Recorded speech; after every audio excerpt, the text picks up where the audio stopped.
It was up 6.5 here, and today we're going to be looking at something that mixing engineers may face when mixing loops. By that, this is what I mean. All right, so I'm going to you see I soloed it. Play.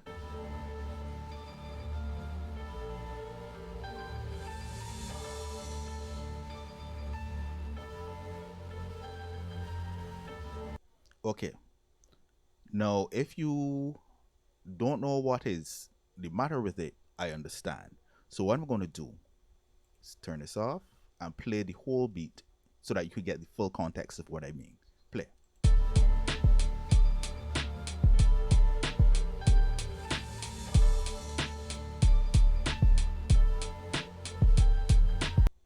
You pick up what's wrong?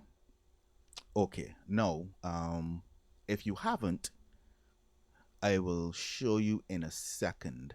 Oh, disclaimer, I don't do these recordings in studios, so if you hear background noises and people, that's because I just get inspired. Just turn on my OBS and do a one take.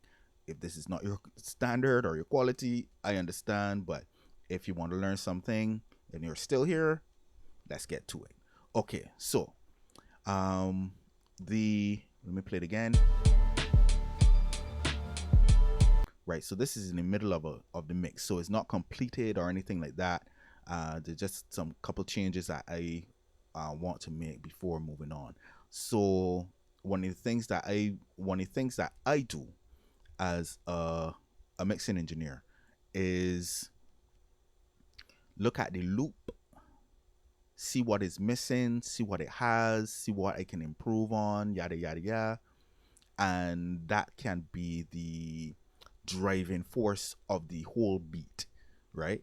No, when I played it, you would realize that it's keyboard and it has bass.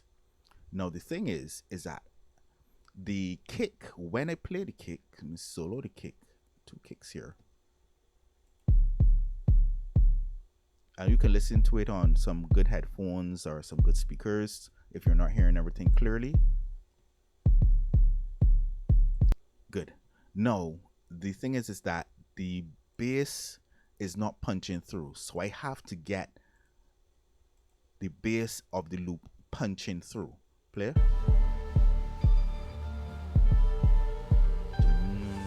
Dun, dun, dun. No, that's the. It's not the normal 808 or the normal guitar bass or whatever. It's sort of like a synth leadish bass, that sort of way. So for us to solve this problem, what you need to do is EQ it and everything first, which I would have done. I would have done some processing before, and it would have gotten to this point. And I think that is real nice to share the journey because I got into a point. I solved the problem before. I've solved the problem already, but I just want to share the process really with those who may encounter this problem, right? Okay, so let's say um, you you you would have done a little processing before or whatever, and you realize, oh, this isn't working. So you're tempted to do this. I am 115% sure that you're going to do this. Get an equalizer. And then you're going to play.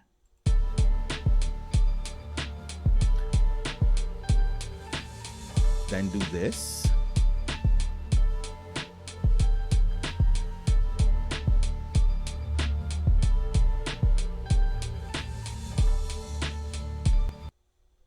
That's one way, but with this way, you're introducing a lot more work, and you're introducing rumble all in the 20 hertz as a post as a post effect. Uh, you don't want rumble. At the end of the day, you don't want unnecessary rumble. You can do this. You can turn it right up, and yeah, and then you could modify from there. Turn up, EQ, because remember you don't want to drown out the piano. Let me just come this over here, bring this over here. Bam. You don't want to drown out the piano. Play.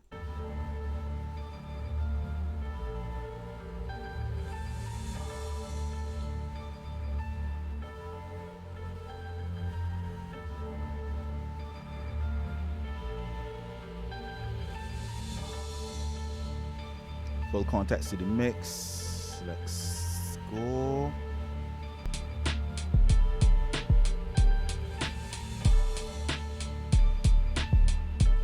Okay, so you hear the mix coming out. You hear the mix coming out, yes, a bit. Don't worry about the snares. I know that people will be like, but the snares are hidden. This is just in the middle of mixing. This is still in the process, right? Good. So having said that, uh, the driving part really of this beat is the loop, and everything else comes with it. Okay, so the problem with EQing is that that's what you get. You're gonna get EQ'd level, but nothing really added. Whereas you can spoil it by, okay, I need more bass, so I'm gonna turn it right up, right up, right up, right up, and you think that you're doing you think you're doing a wonderful job, and all you're doing is really just muddying up the process, and then you may have to go then and there's probably add another EQ, and you know just mess, just a whole set of mess. Because at the end of the day, you want the bass. I realized that when you when I fiddle with this, I didn't do it before. When I fiddle with this, um, it brought out another side of the loop. Let me show you. Play.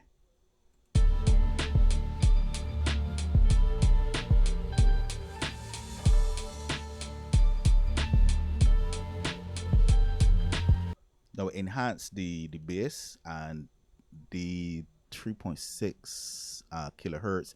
It really brought out some harmonics there that would have been in there. It didn't add any harmonics. It just brought it out because of the EQ process, and I would have dipped a little bit. Bam, bam, bam. But anyhow, this is not the quickest. People, I think that a lot of us would have drawn for the EQ, which you do in the beginning, so that you could figure out, okay, what do you need to bring out the best in this loop for the client, and still not lose the essence of the loop. That's very important because you don't want it coming sounding too different, and the client is like, no, this isn't the feel that I got when I would have rapped on it or sang on the song or the loop or whatever, right? So what I would have done is, after a little bit of processing and stuff, this is what I would have done. Add saturation. Turn this off. Now this is something that is different. It's almost the same thing, but it's different. Spectra. I chose Spectra because Spectra just got the sauce. The guys at Waves Factory, or Wave Factory, I think that's what it's called. They understand what it is, and you don't have to do anything fancy, super fancy. No. Uh, with this, you see this curve right here, because when you listen to the loop, these are the most important, or these are the these are the most important frequencies for that low end to really come out, right? Now you experiment first. One of the things that you should always remember is that a saturator will bring out the harmonics of it. So yes, this is more like an exciter also. So what I'm going to do, I'm going to play it for you while I do it.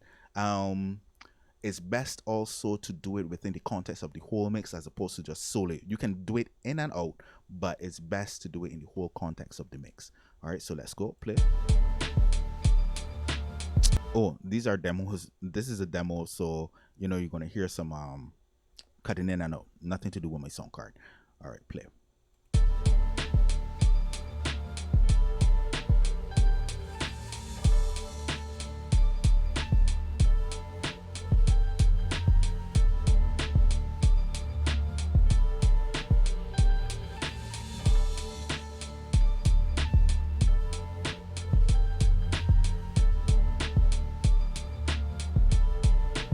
So, are you hearing the difference in the sound?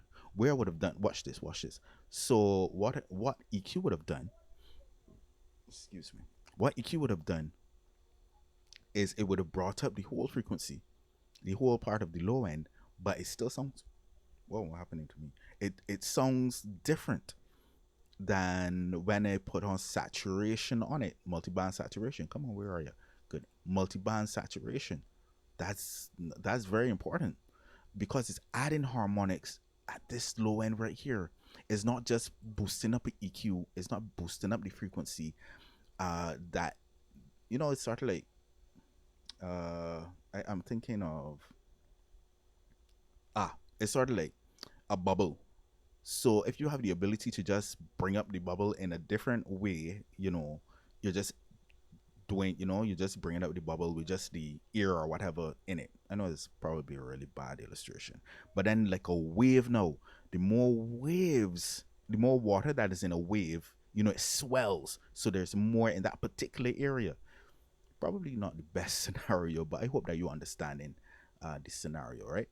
So with this is a good, it's okay, but it's not the best. What you need to do, or this is one of the ways, because I'm not going to tell you that this is the only way, but a good way is saturation. I would have learned this from Jason Joshua, watching Jason Joshua, where he's talking about saturation instead of EQing, and a lot of distortion and blah blah blah. But anyhow, Spectre did the job right here just to bring up the low end. Gonna play it again. Play.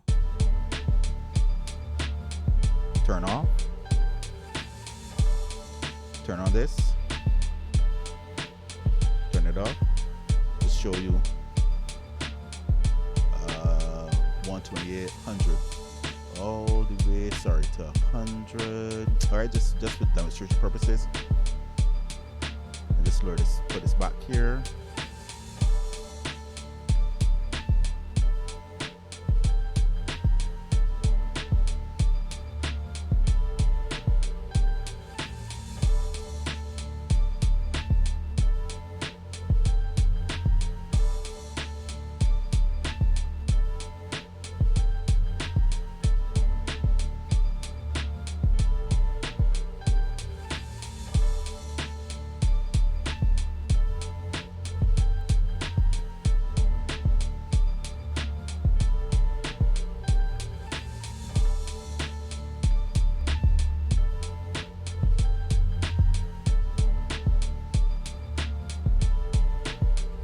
I was just experimenting, just turning on both, see what's going to happen. Experiment as much as you can when it comes to mixing. Don't just stick to one set of rules or whatever. Experiment.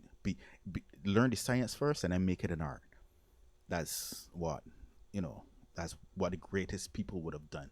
They understood the science of it and then they turned it into an art. So turn this into an art, right? So anyhow, so saturation in this particular context is the best move, right, is the best move for me, and I wanted to show it to you because it may be something else that you would have seen or you may experience or you may see in this particular video and say, well, I can approach this in a different way. But right now it brings more body because it adds a lot of more harmonics.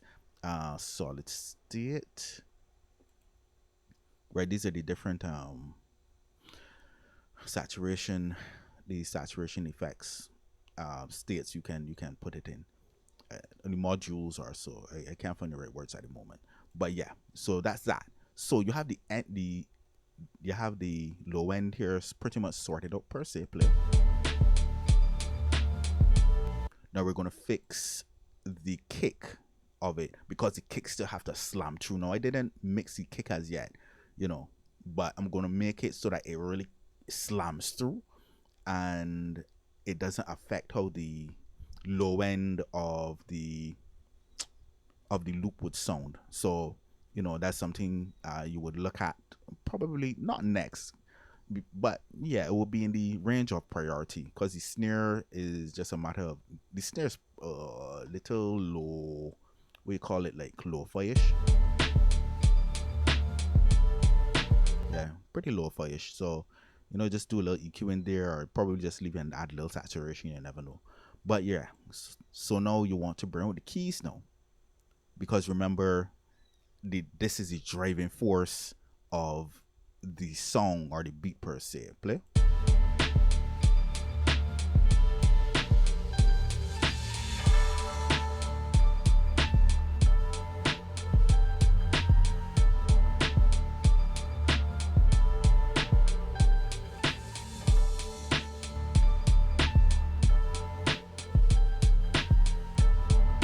heard the difference? Instead of just EQing it and just bringing it up with a hollowness, what you do, you add harmonics, and that would solve the problem. And you search the frequencies.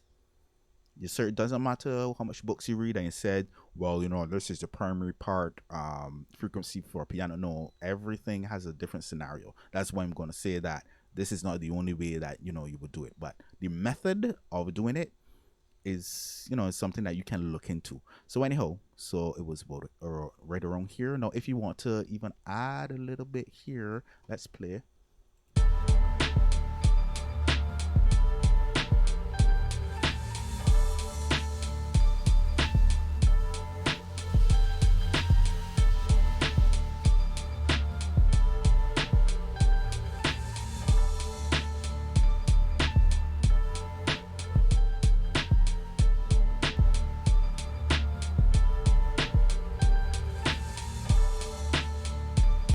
No, here's where the EQ comes in.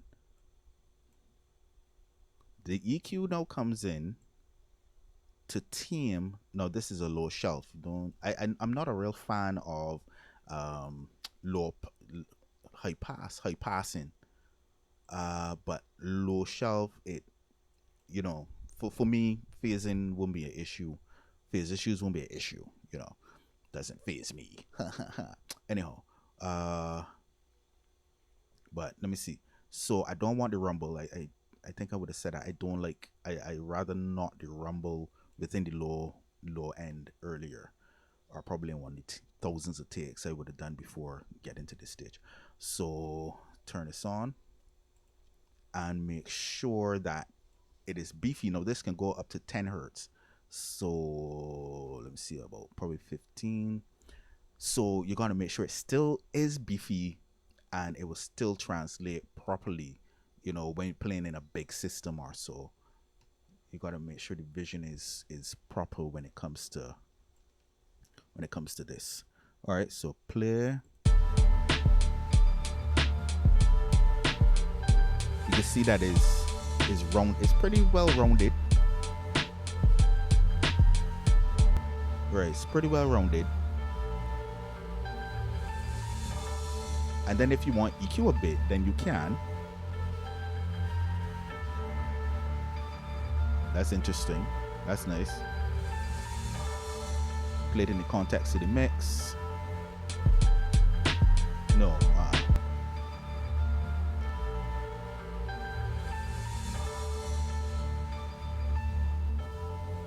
Nope.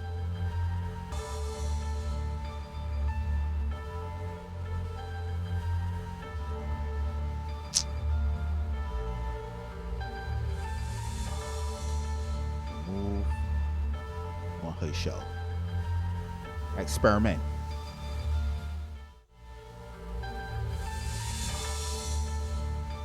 Right. What you do a lot of experimenting. My way is not the only way. So I just really was experimenting. I already knew what I wanted to do, but I just still experiment even though I'm in the middle of recording. Because you never know what you're gonna come by. But I normally would just use the EQ. I would just normally use the EQ in this scenario just to round it off a bit so that you won't have the rumble, that sort of way. So then after this solution, I would just play. I would listen to the kick now to see how it's cutting through the mix. And okay, so this is the dominant kick.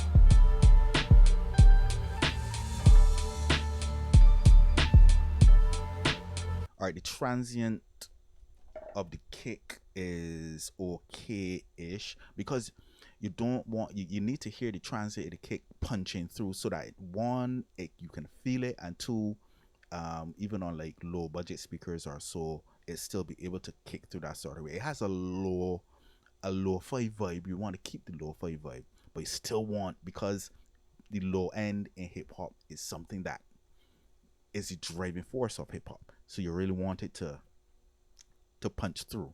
And it's nothing that sidechain won't be able to fix. But yeah, I just wanted to show you this particular thing with the sample.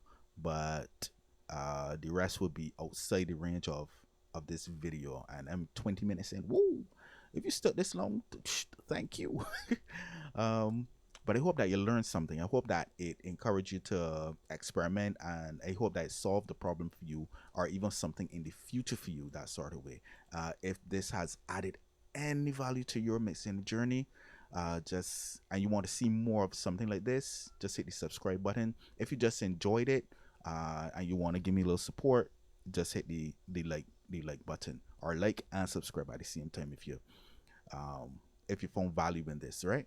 So anyhow, I use Spectra for certain types of saturation, and then EQ, just to control the frequencies. Yeah, that's value right there.